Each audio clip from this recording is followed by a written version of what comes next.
the institution of slavery is not inherently evil. I know. Some of you guys are upset by that. Some of you guys are saying, I've been saying that for years. Okay, I'll take it a step further. It is not inherently evil to own another human being. I know, just wait. Some of you guys are really upset, but let's talk through this because it is very important that every Christian affirm what I just said. And not only should they affirm it, every Christian in today's society should be able to defend what I just said, okay? Every Christian should be able to defend it. That's Joshua Haymes, and he is 100% right from a Christian perspective. That is the only consistent and logical take a Christian who believes in the Bible can have. And that is the problem. I know I'm a bit late to covering this. This came out 2 weeks ago and lots of people have made videos, but I have probably talked about Leviticus 25:44 through 46 more than any other verse in the last 450 videos that I have done. And I did so with a warning that as long as verses like that exist in the Bible, you will never, ever be able to actually make true moral progress as a society when so much of that society still believes in that Bible. Now, we have made significant progress by denying those verses, by trying to recontextualize those verses, by making excuses about new covenants and what Paul and Jesus actually said and did. And though I am glad for that moral improvement despite the Bible, not because of it, those excuses, those recontextualizations actually fail. If you believe that Jesus is God, that he was there at creation, then Yahweh's words are Jesus's words. Then Yahweh's commands are Jesus's commands. And so all you actually get is a God that kind of, but not really, changes his mind over the course of thousands of years about the institution of slavery. And that's being generous. Because you know what we don't have anywhere in the Bible? An outright condemnation of the practice of owning another person as property. And no, that verse about there is no male or female, there is no Jew or Gentile, there is no slave or master, does not mean don't have slaves. Just like it doesn't mean don't have males or don't have Gentiles. It means that from a salvation perspective, those things don't matter. The classifications just aren't a factor. So truly, there is nowhere in the entire canon, old or new, that condemns slavery. And that's why people like Joshua can say this. And by the way, people have been saying it for a long time. It's just with the rise and approval of Christian nationalism, it is now becoming more okay to say publicly. So here's what this video is going to do. I don't care to get into the political side of who Joshua Haymes is and his connection to Douglas Wilson and what they're doing through CREC or their ties to our current administration. That's all incredibly alarming and incredibly important, but it has been covered, and I want this to be hyper-focused on the issue at hand. It's funny because I hear it maybe on a every other day basis, but multiple times a week. In fact, just yesterday, I'm filming this on Monday, so Sunday's video was about 10 contradictions within the Torah. And I talked about God's nature as he cared about for his own people and saw that their slavery was miserable and an oppression, and that that was a negative and bad thing. And so I showed the moral inconsistency of him after he frees his people, condoning that same practice. So you have a God that is aware that this is harmful to people, but he just doesn't care unless it affects his chosen people. That is the reality of the Old Testament. And people like Joshua and Wilson are just saying the quiet part out loud. But the reason I even brought that up is because sure enough, I got a comment in that video that was like, why do you care? Why do you harp on these things? It's not like any Christian today believes slavery is good.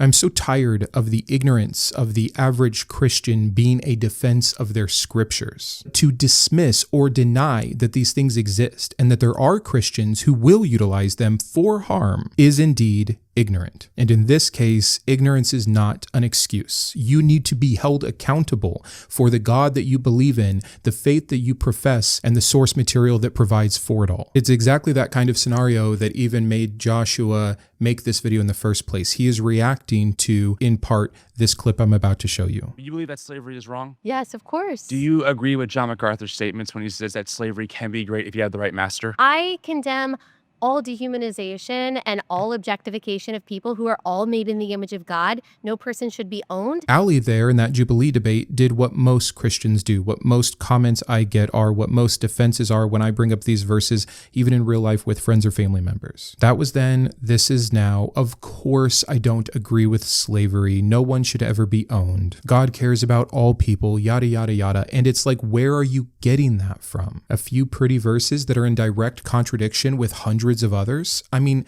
it's just baffling to me that Christians think they have any leg to stand on for this kind of thing. And it's also baffling to Joshua, and he's sick of trying to play that game. That's the more alarming part. None of this is because Joshua and the people like him are a good steward of the word and they want to be fair and consistent. They are just sick of the leftist or the atheist throwing slavery in their face when they complain about same-sex marriage. I'm going to show you some clips in a second here that show that that is exactly what is going on. But the top comment on that video from Joshua said it perfectly. Imagine hating homosexuality so much you're willing to defend slavery just to have a more rhetorically cohesive debate strategy. Spot on. So I'm going to show you a few clips. I think we'll take them in parts, but here's the first one that we're going to be responding to. That is the trap that is set by modern liberals, progressives, atheists, for Christians. They decide that we all agree that slavery was evil, and you, Christian, you've got to deal with what the Bible says. The Bible clearly condones slavery.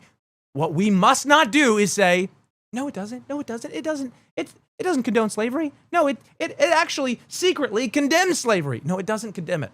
It doesn't condemn it. And if we lie about what the scripture actually teaches, even if it's on accident, they will trap us with this. Why are you able to contextualize the slavery issue, but we can't contextualize the homosexuality issue, right? And obviously that one is much more clearly condemned in scripture, but they're using our own logic against us if we go against what the scriptures or add to what the scriptures clearly do not teach. So you see what I'm talking about? This is about a strategy. This is an attempt on how to better have the conversation about how they think homosexuality is wrong and using the justification from the Bible as their source of power. So sure, I guess we'll have to admit the slavery issue because it's not going well in these debates. Isn't it amazing that this God of perfect love, justice, peace, and righteousness would spend more of his precious 800,000 words condemning homosexuality but condoning slavery? And it's not like it would have taken that many words. Can you imagine if we had one verse in that canon that said something like, seriously, guys, never, ever, verily, truly unto you I speak,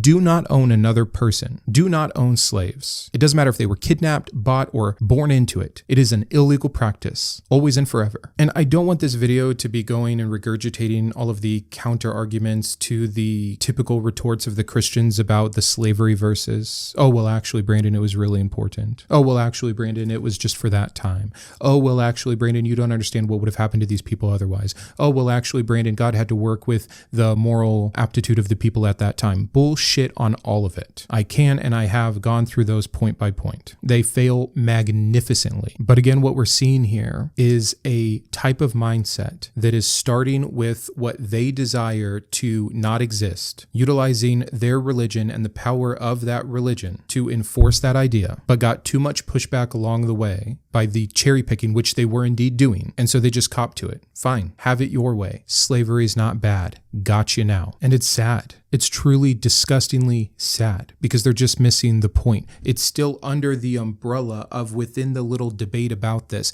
They think that it's a game. They think that the leftist or the atheist is using it as a talking point.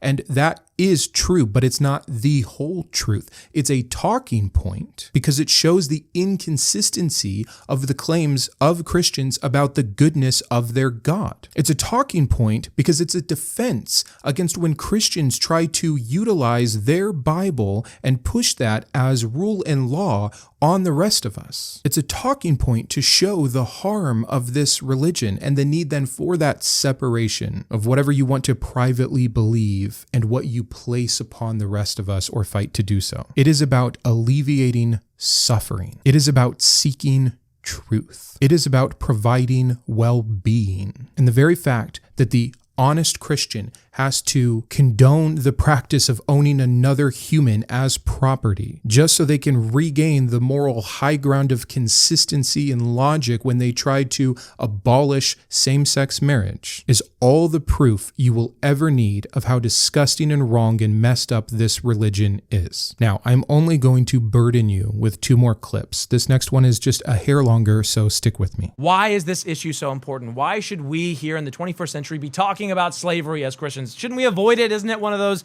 kind of hot topics that just brings up division and dissension? Why do we need to talk about this? And now Pastor Wilson gives his answer. All right, this is very simple. If you find yourself in a discussion with any non-believer today about homosexual issues, and they say, do you mean to say that homosexual marriage should not be allowed by the law? Same-sex marriage should not be allowed by the law because God said to Moses on Mount Sinai, you shall not. Yeah. And I would say, yeah, that's right. Yep. That's exactly what I'm saying. And they will say, but God said other things to Moses. Okay, so within 10 minutes, whether you want to or not, you're going to be talking about slavery. Mm-hmm. Right? Within 10 minutes, they're going to say, but the Old Testament allowed for slavery. Mm-hmm. The Old Testament prohibited clam chowder. The Old Testament prohibited bacon, which is a compelling argument. Yeah. So you have this, they'll say, Moses said other stuff. The Bible says other stuff, okay? And this is, like I said, 3 chess moves ahead. Yeah. If you're talking to someone about the sinfulness of the homosexual lifestyle, they will say the Bible is not to be trusted as a guide for morality because Moses said that slaves could be owned under these conditions, and it doesn't matter how humane it is, right? And the Apostle Paul returned Onesimus to Philemon, and he tells in Ephesians, he tells the slaves to work hard for their masters, and it doesn't matter that he tells the masters to be humane to the slaves, but they're right in the Bible. Now, as soon as they make that move, then conservative evangelical Christians start playing the "that was then, this is now" game. Yeah.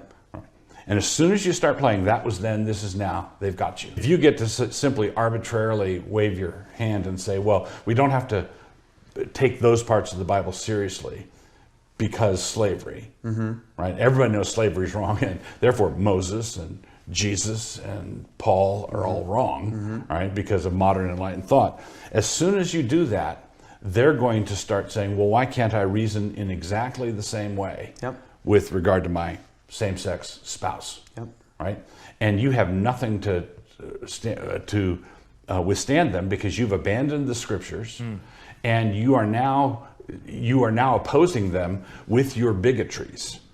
You find homosexual practice distasteful, personally distasteful. And that means that when they accuse you of that, they actually have a point. So I know that a lot of that is what we already covered, but I wanted you to hear it from Pastor Wilson here himself. I wanted you to hear it in the context of these men sitting around trying to discuss and come up with ways that they can better articulate and get a consistent point across about the sinfulness of the homosexual lifestyle. This is not a meeting about doctrine. This is not a meeting about good theology. This is not a meeting about how they should be better spending their church offerings. This is a meeting about strategy. And the sad part is, again, a vast majority of what these men are saying is biblically correct. It's just that the justification of when the Christian is finally ready to be honest with the text is only so that they can have control over the lives of people who they disagree with on a sexual basis. What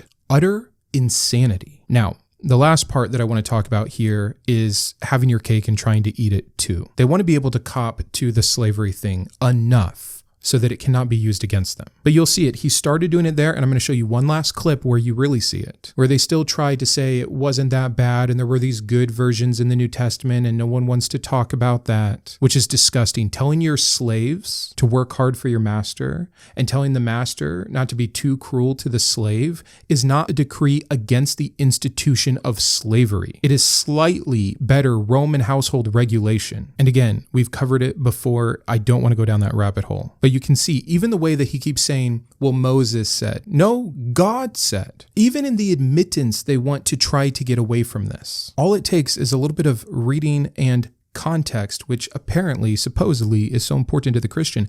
That chapter, Leviticus 25, starts out in chapter 1 like this. The Lord spoke to Moses on Mount Sinai, saying, and then everything that follows, the Jubilee law, the debt slavery, which is just for the Israelites, and then the chattel slavery, which 100% is what it is, starting in 44, belongs to that same divine monologue. This is from the mouth of Yahweh, which then would also be Jesus if you are a consistent believer. There is no narrative shift. There is no new speaker. There is no way to get around this. Period. And now the last clip I'm going to show you is him going further to still try to have his cake and eat it too, like I mentioned, to try to say why slavery isn't really that bad, why this kind of slavery isn't so terrible. I didn't show the clip, but they also reference John MacArthur. In fact, you saw it from the opponent in the Jubilee debate, because this kind of thinking has been around for a long time. Hey, you know what? Let's not be so fast to say all slavery is wrong.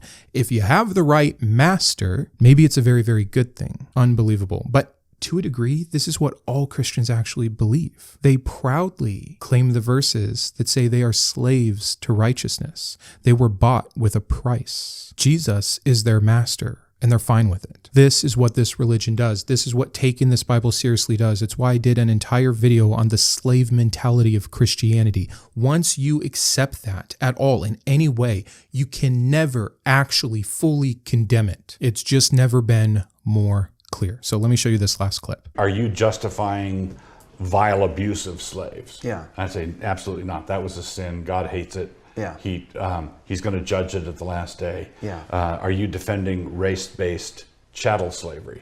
No, absolutely not. So one of the things I would do is I would distinguish the kind of slavery you have in the Old Testament, where it's all under the law of God. I would say it amounted to glorified indentured servanthood. It's unbelievable. Just when you think the Christians are finally being honest about this, they still can't go all the way. What the Mosaic law essentially implies is a glorified indentured servitude. Wrong. Let me make this easy for us. I don't typically do this, but I just want it to be crystal clear. I am opening up my physical Bible. We are going to Leviticus 25:44. As for your male and female slaves, whom you may have, you may buy male and female slaves from among the nations that are around you. You may also buy from the strangers who sojourn with you and their clans that are with you, who have been born in your land, and they may be your property. You may bequeath them to your sons after you to inherit as possession forever. You may make slaves of them, but over your brothers, the people of Israel, you shall not rule, one over another ruthlessly. Now, if you go before this, you do get the indentured servitude. But again, that is the law just for Israel to Israel. Then again, even a distinction at the end of 46 there, that you must not rule over the Israelite slave ruthlessly. The distinctions are too clear to pretend that this is all the same kind of debt-based servitude, which, by the way, totally different thing, and I've covered it in multiple episodes.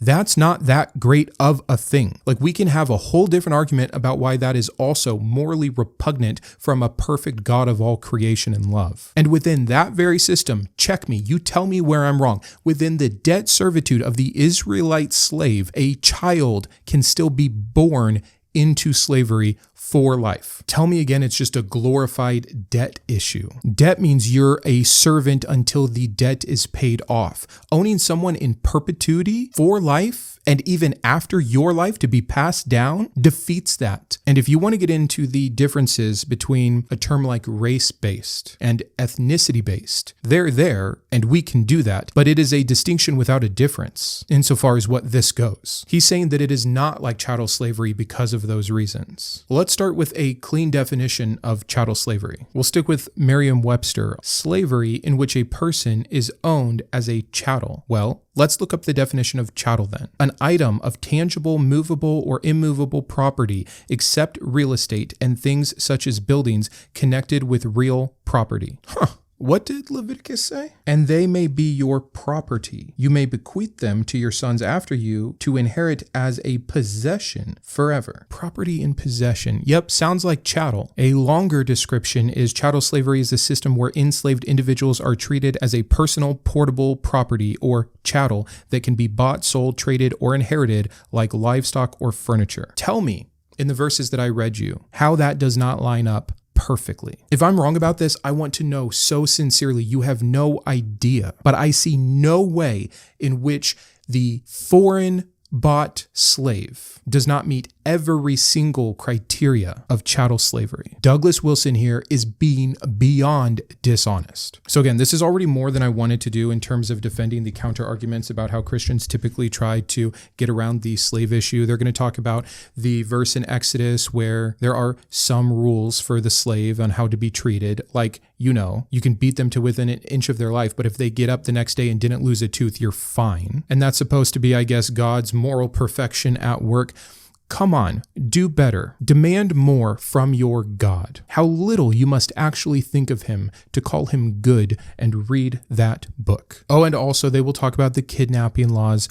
God doesn't distinguish that. When we're talking about in Leviticus, it doesn't matter how far upstream you go and what initially got those slaves into the situation they're in. They are slaves. They can be sold. The Israelite people can buy them and own them from there on out. Your kidnapping rules don't do anything here. And again, we could do that for like every single other stupid excuse, whether it's the runaway slaves. That just means there were slaves that wanted to get away. Not such a perfect master then. Maybe that's not what they wanted. Like for every single thing you bring up about how, that's actually, there's some good things here. Disgusting. So to end, let us be crystal clear here. Leviticus 25, 44 through 46 is not Moses making a cultural concession. It isn't Paul adapting to Rome. It is Yahweh himself, telling his people that they may buy and own human beings. And now, in 2025, we have Christian voices like Joshua Haymes and Douglas Wilson proudly defending that command, even if they try to twist it into not being as grotesque. And furthermore, something that every single Christian should be able to defend. This is why I have said for years, as long as these verses, the one that I've covered a lot today, and the other hundreds to thousands of immoral and harmful verses from this Bible remain in this Bible, in the Christian canon, they will never escape them. We as a society will never truly be free from them. They can soften or try to contextualize or rename, but the foundation still sanctions ownership of humans by humans. So the question is not,